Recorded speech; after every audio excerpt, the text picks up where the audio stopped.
Oi, oi, oi. Essa é a continuação do livro Drácula. Se você quer mais continuação, curta e comente para eu saber. Entreguei-lhe a carta lacrada que o Sr. Hawkins me confiara. Ele o abriu e leu com expressão séria. Depois, com um sorriso simpático, entregou-a para que a lesse também. Um trecho em particular me deixou bastante contente. Infelizmente, uma crise de gota, enfermidade na qual padeço com frequência, me impede de viajar por tempo indeterminado. Mas estou feliz por enviar um bom substituto em meu lugar, em que tenho confiança absoluta. Entretanto, de um jovem rapaz cheio de energia e talento, muito leal. É discreto, calado e trabalha para mim desde muito novo. Estará a postos para atendê-lo quando precisar e obedecerá às suas instruções em todos os assuntos. O conde se aproximou e largou o cloche de prato. Era uma deliciosa galinha assada, que devorei de imediato, com queijo e salada. Isso acompanhado de 2 taças de um velho toquei foi minha ceia. Enquanto eu comia, o conde fez várias perguntas sobre a viagem e fui aos poucos contando minhas experiências. A essa altura, ao terminar a ceia, satisfiz a vontade do meu anfitrião e puxei uma cadeira para perto do lume. Acendi o charuto que me ofereceu e, desculpando-se por não fumar, tive então oportunidade para observá-lo e notei que sua fisionomia era bastante peculiar. Seu rosto tinha uma característica equilínea pronunciada, bem pronunciada, com o nariz afilado e narinas arqueadas. A testa era alta, abaulada, cabelos escassos ao redor das têmporas, mas profuso no restante da cabeça. As sobrancelhas, muito espessas, quase se uniam sobre o nariz. Os fios grossos e compridos pareciam formar um amaranhado de pelos. A boca, até que pude ver por trás do farto bigode, era rija e de aparência um tanto cruel. Os dentes brancos estranhamente afiados projetavam-se sobre os lábios, cujo tom escarlate denotava vitalidade extraordinária para um homem de sua idade. As orelhas eram pálidas e bastante pontiagudas, o queixo largo e forte, as faces firmes, embora magras. O efeito geral era de lividez excepcional. Até então, eu havia notado apenas o dorso de suas mãos que, apoiadas sobre os joelhos diante da lareira, me pareciam brancas e delicadas. Porém, mais de perto, não pude deixar de reparar que eram tanto quanto ásperas, largas e de dedos curtos e enxatados. E o mais estranho, havia pelos no centro de suas palmas. As unhas eram compridas, finas e afiadas. Quando o conde se inclinou sobre mim, tocando-me com ambas as mãos, não consegui conter o calafrio. Talvez tenha sido seu hálito rançoso, se apenas que fui tomando por terrível náusea que, por mais que tentasse, não consegui disfarçar. O conde de certo notou minha reação, recuou e com um sorriso um tanto lúgubre, que exibiu de forma ostensiva seus dentes protuberantes, tornou a se sentar defronte da lareira, do lado oposto ao meu.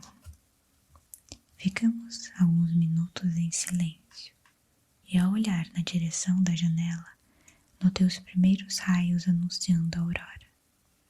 Uma estranha quietude pairava sobre tudo, mas, apurando meus ouvidos, distingui uivos de vários lobos do vale lá embaixo. Os olhos do conde se iluminaram e ele disse: ouça os seus filhos da noite. Que melodia! Suponho que tenha notado a perplexidade em seu rosto, pois logo acrescentou: ah, Senhor, vocês, habitantes das cidades, não conseguem compreender os sentimentos de um caçador. Erguendo-se, disse: mas você deve estar cansado. Seu quarto está pronto e amanhã durma até a hora que quiser. Preciso me ausentar e retornar apenas à noite. Então durma bem e tenha bons sonhos. Com uma reverência cortês, abri para mim a porta do quarto octogonal e entrei em meus aposentos. Sinto-me mergulhado em um mar de estranhezas. Tenho desconfianças, tenho temores. Ocorrem-me os mais estranhos pensamentos, os quais não ouso confessar nem para minha própria alma. Que Deus me proteja, nem que seja pelo bem daqueles que amo. 7 de maio. O dia já amanheceu, mas descansei e aproveitei as últimas 24 horas. Dormi até tarde e acordei por conta própria. Depois de me vestir, fui até o aposento onde havíamos ceado e encontrei café da manhã posto, com um bule conservado sobre a lareira, para que a bebida permanecesse quente. Havia um bilhete sobre a mesa, com a seguinte mensagem: preciso me ausentar por algumas horas, não me espere. D. Regalei-me com a farta refeição. Quando terminei, procurei o sino para informar aos criados que havia acabado de comer, mas não encontrei nenhum. Não restam dúvidas de que existam anomalias insólitas nesta casa. Ao se levar em consideração as evidências extraordinárias de riqueza ao meu redor, a louça é de ouro e com entalhes tão magníficos que só pode custar uma fortuna. As cortinas e o revestimento das cadeiras, dos sofás e do véu que cobria meu dossel foram fabricadas com tecidos mais belos e caros e deviam ter valores inestimáveis quando confeccionados, de certo, há muitos séculos, embora em excelente estado de conservação. Vi algo semelhante em Hampton Court, mas estavam gastos, buídos e ruídos pelas traças. No entanto, não há espelho em nenhum dos cômodos, sequer no meu lavatório. Tive de pegar meu espelhinho de barba na mala para fazer a barba e escovar o cabelo. Ainda não ouvi criado em lugar algum, ou ouvi outro som além dos uivos dos lobos nas proximidades do castelo. Algum tempo após terminar minha refeição, que não sei se chamo de café da manhã ou de jantar, uma vez que comi por volta de 5 ou 6 da tarde, olhei ao meu redor para ver se encontrava algo para ler, pois não queria perambular pelo castelo até pedir permissão ao conde. Não havia absolutamente nada no cômodo, livros, jornais ou materiais para escrever. Sendo assim, abri outra porta e encontrei uma espécie de biblioteca. Tentei a porta na outra extremidade do aposento, mas estava trancada. Na biblioteca tive a alegria de encontrar ampla coleção de livros ingleses, prateleiras inteiras, assim como volumes encadernados de revistas e jornais. A mesa no centro estava coberta de revistas e jornais ingleses, embora nenhum muito recente. Os livros eram dos assuntos mais variados possíveis: história, geografia, política, economia política, botânica, geologia, direito, todos relacionados à Inglaterra e à vida, aos costumes e às maneiras inglesas. Havia até mesmo livro de referência como Guia de Londres, os livros vermelho e azul e o almanaque, as listas do exército e da marinha, o que alegrou meu coração, e o direito jurídico. Enquanto examinava os livros, a porta se abriu e o conde entrou. Cumprimentou-me calorosamente e disse que esperava que eu tivesse conseguido descansar bem à noite.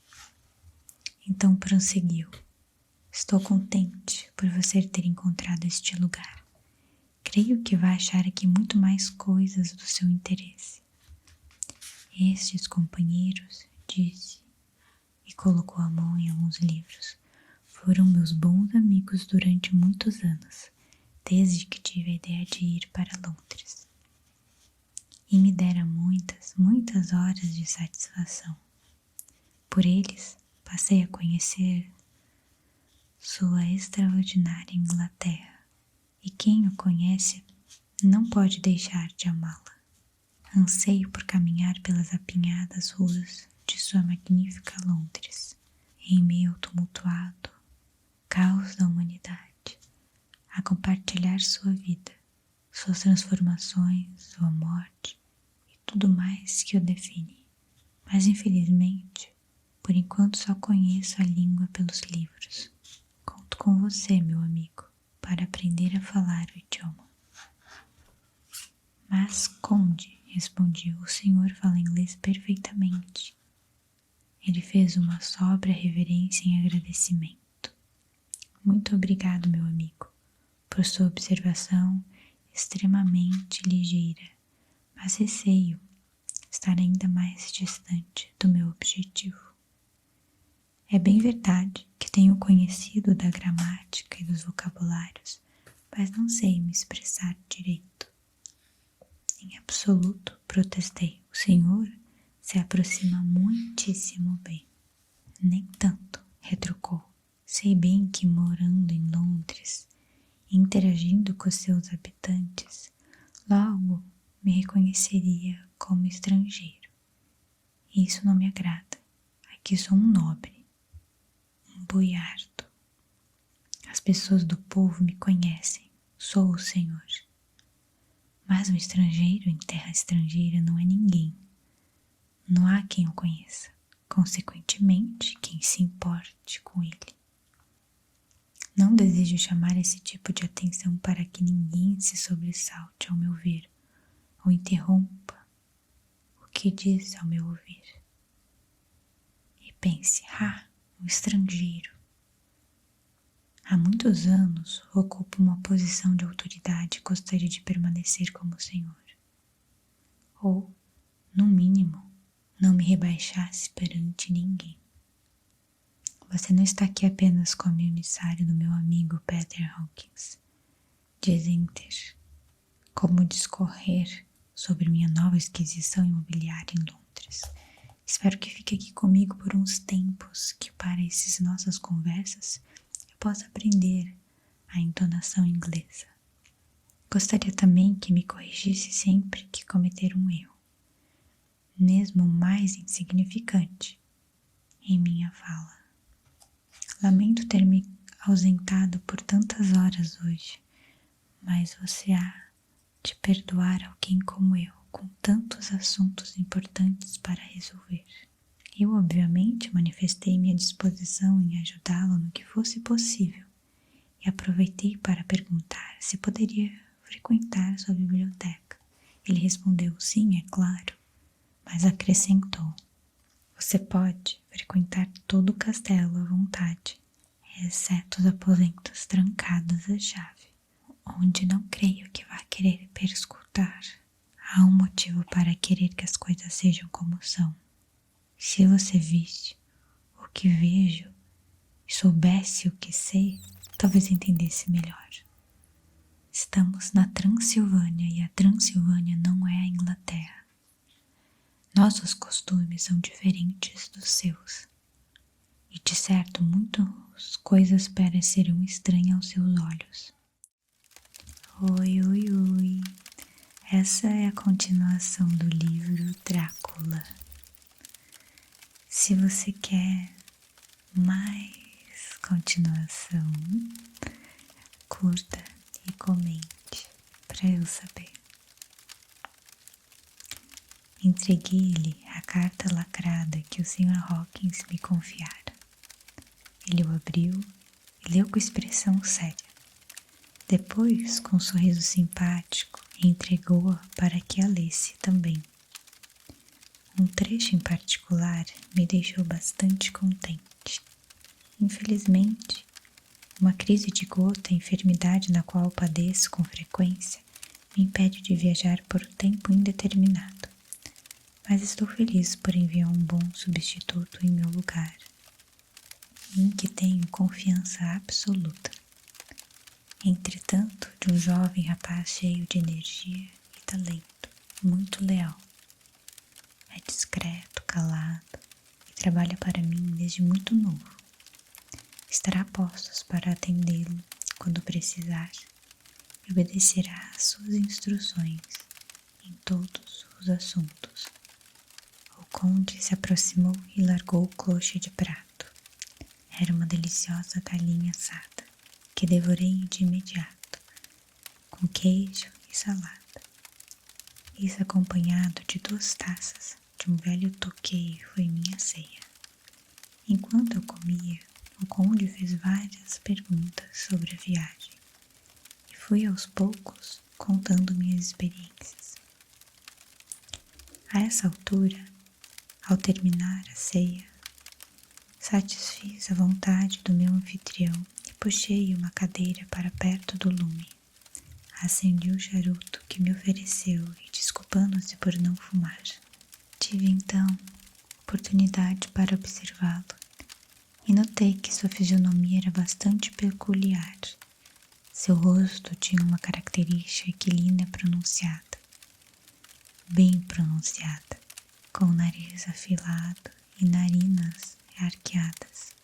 A testa era alta, abaulada, cabelos escassos ao redor das têmporas, mas profuso no restante da cabeça.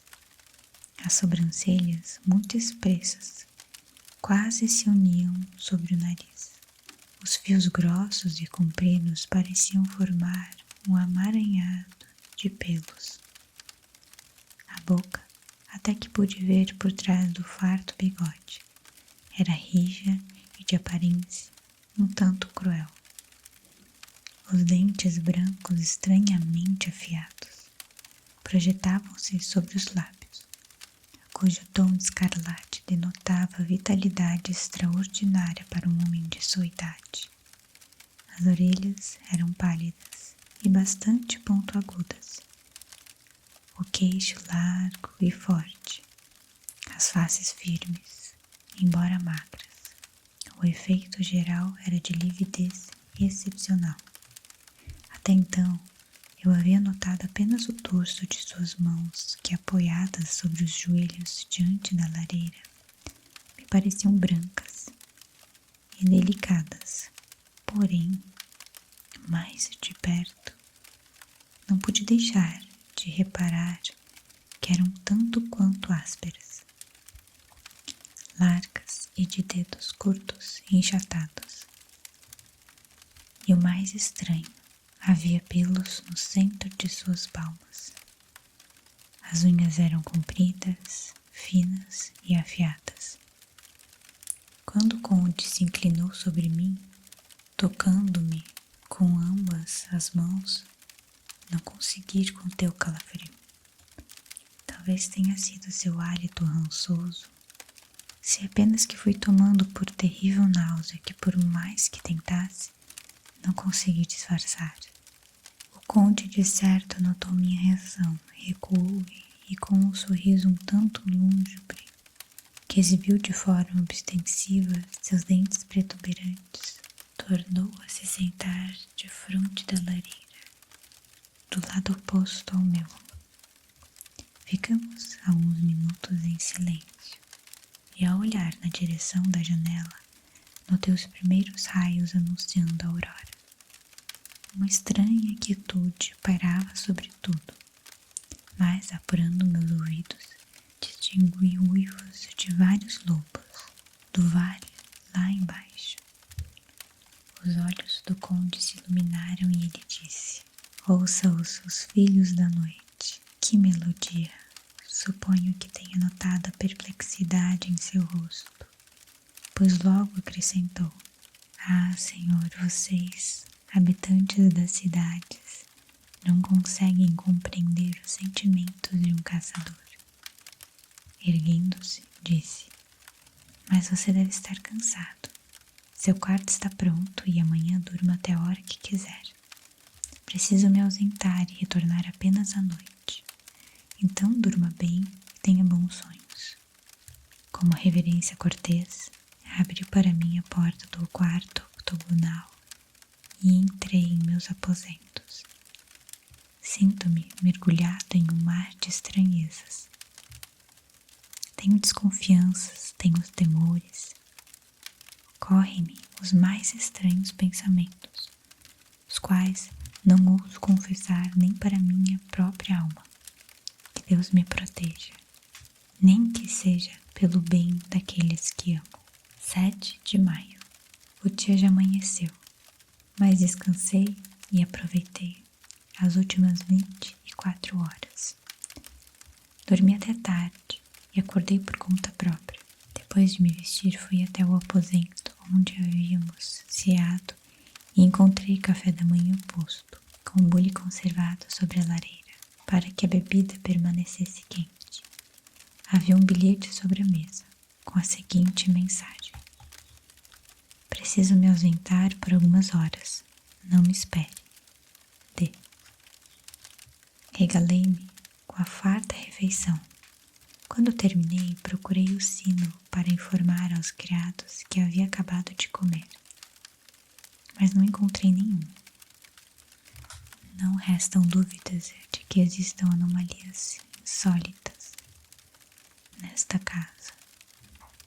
Ao se levar em consideração as evidências extraordinárias de riqueza ao meu redor, a louça é de ouro e com entalhes tão magníficos que só pode custar uma fortuna. As cortinas e o revestimento das cadeiras, dos sofás e do véu que cobria meu dossel foram fabricadas com tecidos mais belos e caros e deviam ter valores inestimáveis quando confeccionados, de certo, há muitos séculos. Embora em excelente estado de conservação. Vi algo semelhante em Hampton Court, mas estavam gastos, buídos e ruídos pelas traças. No entanto, não há espelho em nenhum dos cômodos, sequer no meu lavatório. Tive de pegar meu espelhinho de barba na mala para fazer a barba e escovar o cabelo. Ainda não ouvi criado em lugar algum, ou ouvi outro som além dos uivos dos lobos nas proximidades do castelo. Algum tempo após terminar minha refeição, que não sei se chamo de café da manhã ou de jantar, uma vez que comi por volta de 5 ou 6 da tarde, olhei ao meu redor para ver se encontrava algo para ler, pois não queria perambular pelo castelo até pedir permissão ao conde. Não havia absolutamente nada no cômodo, livros, jornais ou materiais para escrever. Sendo assim, abri outra porta e encontrei uma espécie de biblioteca. Tentei a porta na outra extremidade do aposento, mas estava trancada. Na biblioteca tive a alegria de encontrar ampla coleção de livros ingleses, prateleiras inteiras, assim como volumes encadernados de revistas e jornais. A mesa no centro estava coberta de revistas e jornais ingleses, embora nenhum muito recente. Os livros eram dos assuntos mais variados possíveis. história, geografia, política, economia política, botânica, geologia, direito, todos relacionados à Inglaterra e à vida, aos costumes e às maneiras inglesas. Havia até mesmo livro de referência como Guia de Londres, os livros vermelho e azul e o almanaque, as listas do exército e da marinha, o que alegrou meu coração, e o direito jurídico. Enquanto examinava os livros, a porta se abriu e o conde entrou. Cumprimentou-me calorosamente e disse que esperava que eu tivesse conseguido descansar bem à noite. Então prosseguiu: estou contente por você ter encontrado este lugar. Creio que vai achar aqui muito mais coisas do seu interesse. Estes companheiros, disse, e colocou a mão em alguns livros, foram meus bons amigos durante muitos anos, desde que tive a ideia de ir para Londres. E me deram muitas horas de satisfação. Por eles, passei a conhecer sua extraordinária Inglaterra, e quem o conhece não pode deixar de amá-la. Anseio por caminhar pelas apinhadas ruas de sua magnífica Londres, em meio ao tumultuado caos da humanidade, a compartilhar sua vida, suas transformações, sua morte e tudo mais que o define. Mas infelizmente, por enquanto só conheço a língua pelos livros. Conto com você, meu amigo, para aprender a falar o idioma. Mas, conde, respondi, o senhor fala inglês perfeitamente. Ele fez uma sóbria reverência em agradecimento. Muito obrigado, meu amigo, por sua observação extremamente ligeira, mas receio estar ainda mais distante do meu objetivo. É bem verdade que tenho conhecido da gramática e dos vocabulários, mas não sei me expressar direito. Em absoluto, protestei, o senhor se aproxima muitíssimo bem. Nem tanto, retrucou.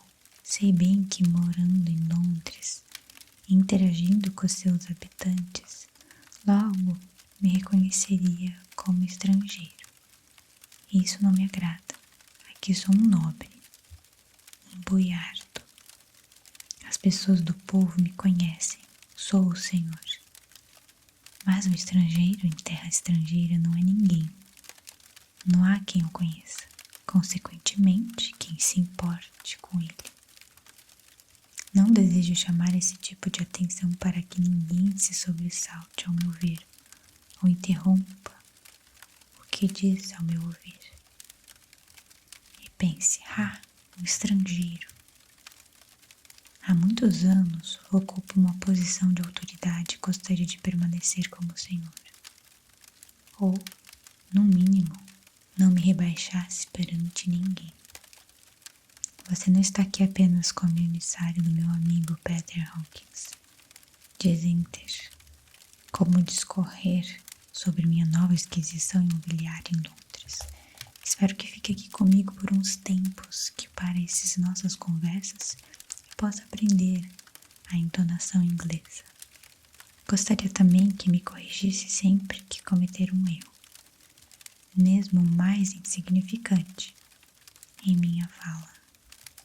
Lamento ter me ausentado por tantas horas hoje, mas você há de perdoar alguém como eu, com tantos assuntos importantes para resolver.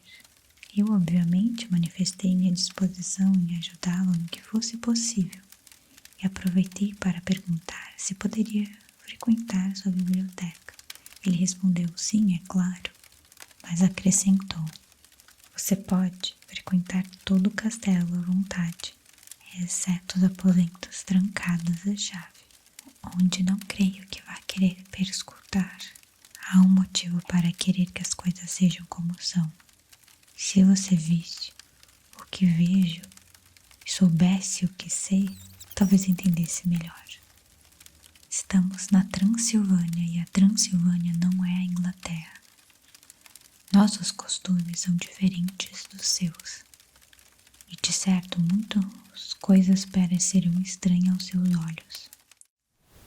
Oi, oi, oi. Essa é a continuação do livro Drácula. Se você quer mais continuação, curta e comente para eu saber. Entreguei-lhe a carta lacrada que o Sr. Hawkins me confiara. Ele o abriu e leu com expressão séria. Depois, com um sorriso simpático, entregou-a para que a lesse também. Um trecho em particular me deixou bastante contente. Infelizmente, uma crise de gota, enfermidade na qual padeço com frequência, me impede de viajar por um tempo indeterminado. Mas estou feliz por enviar um bom substituto em meu lugar, em que tenho confiança absoluta. Entretanto, de um jovem rapaz cheio de energia e talento, muito leal. É discreto, calado e trabalha para mim desde muito novo. Estará a postos para atendê-lo quando precisar e obedecerá às suas instruções em todos os assuntos. O conde se aproximou e largou o cloche de prato. Era uma deliciosa galinha assada, que devorei de imediato, com queijo e salada. Isso acompanhado de 2 taças de um velho toqueio foi minha ceia. Enquanto eu comia, o conde fez várias perguntas sobre a viagem e fui aos poucos contando minhas experiências. A essa altura, ao terminar a ceia, satisfiz a vontade do meu anfitrião e puxei uma cadeira para perto do lume. Acendi o charuto que me ofereceu e, desculpando-se por não fumar, tive então oportunidade para observá-lo e notei que sua fisionomia era bastante peculiar. Seu rosto tinha uma característica aquilina pronunciada, bem pronunciada, com o nariz afilado e narinas arqueadas. A testa era alta, abaulada, cabelos escassos ao redor das têmporas, mas profuso no restante da cabeça. As sobrancelhas, muito espessas, quase se uniam sobre o nariz. Os fios grossos e compridos pareciam formar um amaranhado de pelos. A boca, até que pude ver por trás do farto bigode, era rija e de aparência um tanto cruel. Os dentes brancos estranhamente afiados projetavam-se sobre os lábios, cujo tom escarlate denotava vitalidade extraordinária para um homem de sua idade. As orelhas eram pálidas e bastante pontiagudas, o queixo largo e forte, as faces firmes, embora magras. O efeito geral era de lividez excepcional. Até então, eu havia notado apenas o dorso de suas mãos que, apoiadas sobre os joelhos diante da lareira, me pareciam brancas e delicadas. Porém, mais de perto, não pude deixar de reparar que eram tanto quanto ásperas, largas e de dedos curtos e enxatados. E o mais estranho, havia pelos no centro de suas palmas. As unhas eram compridas, finas e afiadas. Quando o conde se inclinou sobre mim, tocando-me com ambas as mãos, não consegui conter o calafrio. Talvez tenha sido seu hálito rançoso, se apenas que fui tomando por terrível náusea que, por mais que tentasse, não consegui disfarçar. O conde de certo notou minha reação, recuou e com um sorriso um tanto lúgubre, que exibiu de forma ostensiva seus dentes protuberantes, tornou a se sentar de frente da lareira, do lado oposto ao meu. Ficamos alguns minutos em silêncio e, ao olhar na direção da janela, notei os primeiros raios anunciando a aurora.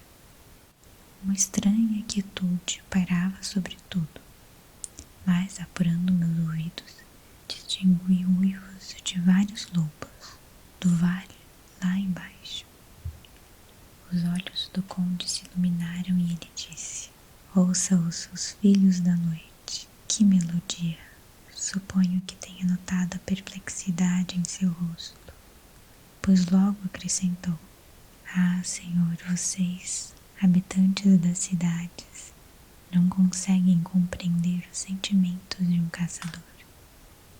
Erguendo-se, disse: mas você deve estar cansado. Seu quarto está pronto e amanhã durma até a hora que quiser. Preciso me ausentar e retornar apenas à noite. Então durma bem e tenha bons sonhos. Como reverência cortês, abriu para mim a porta do quarto octogonal e entrei em meus aposentos. Sinto-me mergulhado em um mar de estranhezas. Tenho desconfianças, tenho temores. Ocorrem-me os mais estranhos pensamentos, os quais não ouso confessar nem para minha própria alma. Que Deus me proteja, nem que seja pelo bem daqueles que amo. 7 de maio. O dia já amanheceu, mas descansei e aproveitei as últimas 24 horas. Dormi até tarde e acordei por conta própria. Depois de me vestir, fui até o aposento onde havíamos ceado e encontrei café da manhã posto, com um bule conservado sobre a lareira, para que a bebida permanecesse quente. Havia um bilhete sobre a mesa, com a seguinte mensagem: preciso me ausentar por algumas horas. Não me espere. D. Regalei-me com a farta refeição. Quando terminei, procurei o sino para informar aos criados que havia acabado de comer, mas não encontrei nenhum. Não restam dúvidas de que existam anomalias insólitas nesta casa. Ao se levar em consideração as evidências extraordinárias de riqueza ao meu redor, a louça é de ouro e com entalhes tão magníficos que só pode custar uma fortuna. As cortinas e o revestimento das cadeiras, dos sofás e do véu que cobria meu dossel foram fabricadas com tecidos mais belos e caros e deviam ter valores inestimáveis quando confeccionados, de certo, há muitos séculos. Embora em excelente estado de conservação. Vi algo semelhante em Hampton Court, mas estavam gastos, buídos e ruídos pelas traças. No entanto, não há espelho em nenhum dos cômodos, sequer no meu lavatório. Tive de pegar meu espelhinho de barba na mala para fazer a barba e escovar o cabelo. Ainda não ouvi criado em lugar algum, ou ouvi outro som além dos uivos dos lobos nas proximidades do castelo. Algum tempo após terminar minha refeição, que não sei se chamo de café da manhã ou de jantar, uma vez que comi por volta de 5 ou 6 da tarde, olhei ao meu redor para ver se encontrava algo para ler, pois não queria perambular pelo castelo até pedir permissão ao conde. Não havia absolutamente nada no cômodo, livros, jornais ou materiais para escrever. Sendo assim, abri outra porta e encontrei uma espécie de biblioteca. Tentei a porta na outra extremidade do aposento, mas estava trancada. Na biblioteca tive a alegria de encontrar ampla coleção de livros ingleses, prateleiras inteiras, assim como volumes encadernados de revistas e jornais. A mesa no centro estava coberta de revistas e jornais ingleses, embora nenhum muito recente.